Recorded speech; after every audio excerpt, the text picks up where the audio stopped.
Dans cette vidéo 21 bis, nous allons voir le cas d'un exercice que nous allons corriger. Alors, nous partons d'une figure telle que celle-ci. On voit que c'est une figure composée de deux rectangles. Il y a le rectangle bleu, il y a le rectangle jaune et il y a un carré rose. On nous donne des mesures pour le carré bleu, on nous donne aussi des mesures pour le carré jaune, des mesures pour le carré bleu, et puis on met des petits symboles. On voit qu'il y a des petits côtés égaux symbolisés par un symbole rouge par exemple, un symbole vert, un symbole gris ou des symboles bleus.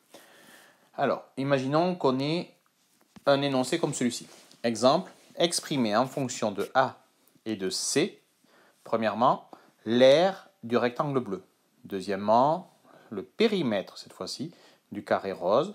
Troisièmement, l'aire du rectangle jaune, et pas rose. Jaune, une petite erreur dans l'énoncé, mais c'est pas bien grave. Et quatrièmement, le périmètre de l'ensemble de la figure colorée. Alors, on y va. Premièrement, on nous dit calculer l'aire du rectangle bleu. Bon, l'aire d'un rectangle, on sait ce que c'est la longueur fois la largeur. Donc on va regarder le rectangle bleu et on va voir si on nous a donné une mesure pour la longueur et une mesure pour la largeur.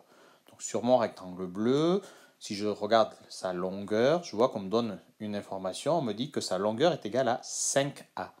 Et bien donc pour l'aire du rectangle bleu, la longueur c'est 5A, donc j'écris 5A.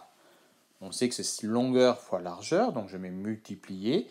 Et quelle est sa largeur? Sa largeur, c'est sur le côté, et on me donne une information, c'est en gros ce qui est avec une petite barre rouge, mais on me donne un chiffrage, c'est une lettre, on me dit que ça mesure C. Donc j'écris C. Donc à la place d'écrire longueur fois largeur, grand L fois petit l, j'écris directement les mesures. On m'a donné 5A d'un côté, on m'a donné C de l'autre, donc je fais 5 fois C. Alors je ne m'arrête pas là, puisqu'on a vu tout à l'heure comment on simplifiait, dans le cours précédent, comment on simplifiait l'expression mathématique. J'ai un multiplié entre deux lettres, donc je vais tout simplement finir mon expression mathématique en la simplifiant. Et donc ça va me donner 5AC. Voilà. Maintenant, j'aurai plus qu'à attendre des valeurs de A et des valeurs de C pour pouvoir calculer cette aire du rectangle bleu.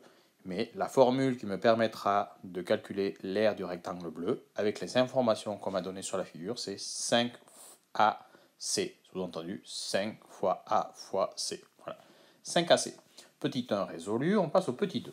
Cette fois-ci, on me demande de calculer le périmètre du carré rose. Alors le périmètre, cette fois-ci, c'est le tour, c'est la somme de l'ensemble des côtés. D'accord? Donc on va partir sur un premier côté, petite flèche rouge qui apparaît sur le carré rose. Donc on prend ce premier côté, ce côté on me dit qu'il mesure 2A. Donc j'écris 2A. On va tourner, la petite flèche me montre que je vais tourner dans le sens inverse des aiguilles d'une montre. J'aurais pu prendre l'autre sens, mais bon, je tourne dans le sens inverse des aiguilles d'une montre. Donc j'ai fait mon premier côté, j'arrive sur mon deuxième côté. Comme je suis sur un carré, tous les côtés mesurent la même mesure. D'accord? Donc ce côté va faire comme le premier, va faire 2A, donc j'additionne plus 2A. Je continue à tourner, ma flèche rouge montre un nouveau côté. Ce côté, il fait également 2A, donc je vais faire plus 2A. Et je fais mon dernier côté, celui-ci fait également 2A, donc je fais plus 2A. Donc on a 2A plus 2A plus 2A plus 2A. 2 plus 2 plus 2 plus 2, ça me fait 8, donc j'obtiens 8A. D'accord? Ceux qui ont du mal, revoyez le cours précédent, où j'avais même un petit peu détaillé avec, éventuellement, on remplaçait les lettres par un nom de fruit, ce qui vous aidait à mieux comprendre. Petit 3, calculer l'aire du rectangle jaune. Alors, le rectangle jaune, un rectangle c'est classique, c'est longueur fois largeur pour calculer son aire, sa surface. Donc, on voit qu'on a la longueur avec le petit trait vert, sa mesure c'est 2C, et la largeur c'est les petits côtés, ou en tout cas un d'entre eux où il y a le petit symbole rouge. Donc je peux me reporter à l'autre côté qui a la même mesure avec le petit symbole rouge, et on voit que sa valeur c'est C. Donc on va faire longueur fois largeur. La longueur c'est donc 2C, multiplié par la largeur, je comprends sur la figure qu'elle mesure C. Donc c'est 2C fois C.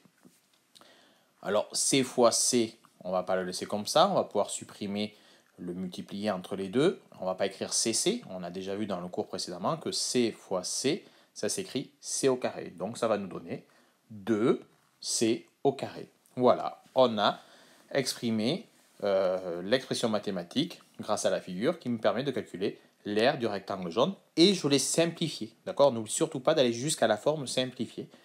Si on s'arrêtait à 2c fois c, on n'aurait pas tous les points dans le cadre d'un exercice noté. Maintenant, petit 4, calculer le périmètre de la figure, c'est-à-dire de l'ensemble des deux rectangles associés et du carré associé. Donc le périmètre de cette grande figure, ça va être la somme de tous ses côtés. Donc on va faire comme tout à l'heure, on va faire côté par côté. Donc on va partir du côté indiqué par la flèche rouge. Donc ce côté-là, il mesure C. Puis je vais tourner cette fois-ci dans le sens des aiguilles d'une montre. J'aurais pu prendre l'autre sens, mais c'est le sens que je viens de décider. Il faut en choisir un et s'y tenir. Donc je vais additionner maintenant. Donc, plus ce côté-là, ce grand côté bleu qui mesure 5A, plus le côté la longueur du rectangle jaune qui mesure elle 2C, plus le côté du carré rose qui mesure 2A, donc plus 2A, plus l'autre côté de ce carré qui mesure là aussi 2A, donc je vais rajouter plus 2A, voilà, plus un nouveau côté montré par la flèche rouge, donc ce côté-là va mesurer aussi 2A, donc je vais faire plus 2A, plus le petit morceau rose.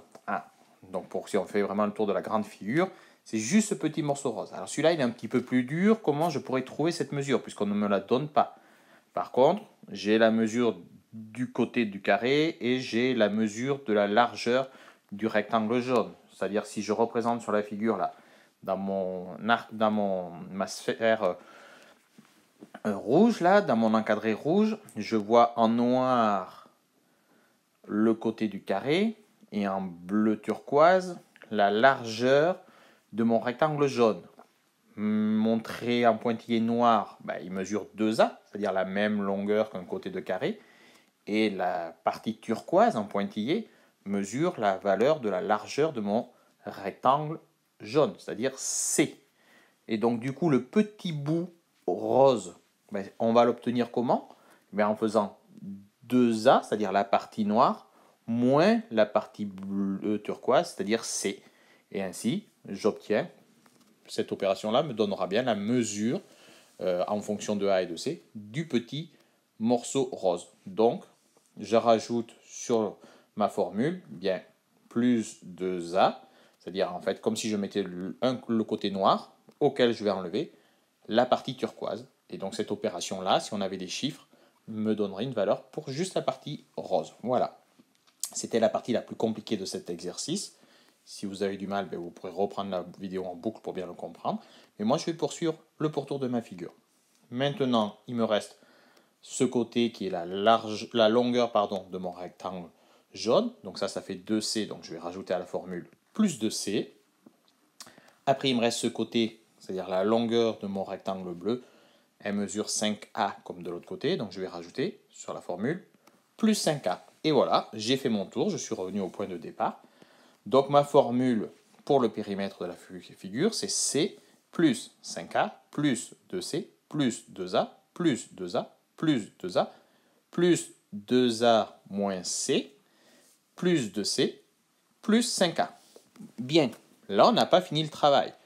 Là ce qu'on va faire, on va regrouper les lettres C d'un côté et les lettres A de l'autre. Donc le périmètre de la figure est égal à le C plus 2C. Alors je vais rester dans les positifs, j'ai un autre plus 2C et je vais mettre le négatif moins C. Et maintenant je vais prendre toutes les lettres A, là j'ai que des positifs, donc on commence par le début, plus 5A, dans l'ordre je vois un plus 2A, encore un plus 2A, encore un plus 2A, encore un plus 2A et un plus 5A. Et bien maintenant on va additionner mes lettres C positives, C plus 2C plus 2C, 2 plus 2, ça fait 4. Et la lettre C, quand il n'y a rien devant, ça on avait vu, c'est comme s'il y avait un 1 devant. Donc 2 plus 2, 4, plus 1, 5C. Donc voilà, les 3 que j'ai entourés en rouge, ça fait 5C. Je reporte le négatif, c'est-à-dire le moins C. Et j'additionne mes A, puisque j'ai que des nombres positifs. Donc 5 plus 2, 7 plus 2, 9 plus 2, 11 plus 2, 13 plus 5, 18. Donc ça va me faire plus 18A. D'accord? Alors là, j'ai pas fini, j'ai encore deux lettres C qui traînent. Donc j'ai 5C moins C. Donc rappelez-vous, 5 citrons moins 1 citron. Donc 5C moins C, ça va me faire égal à 4C. Et puis plus 18A, ça ne bouge pas. Donc voilà, le périmètre de ma figure regroupant, on va dire, le carré et les deux rectangles, le périmètre de cette grande figure, eh bien, c'est 4C plus 18A. Voilà, on a terminé cet exercice corrigé. Vous pourrez en faire des similaires, mais cette fois-ci, de par vous-même, en vous inspirant de cet exercice-là. Voilà, vidéo 21 bis terminée.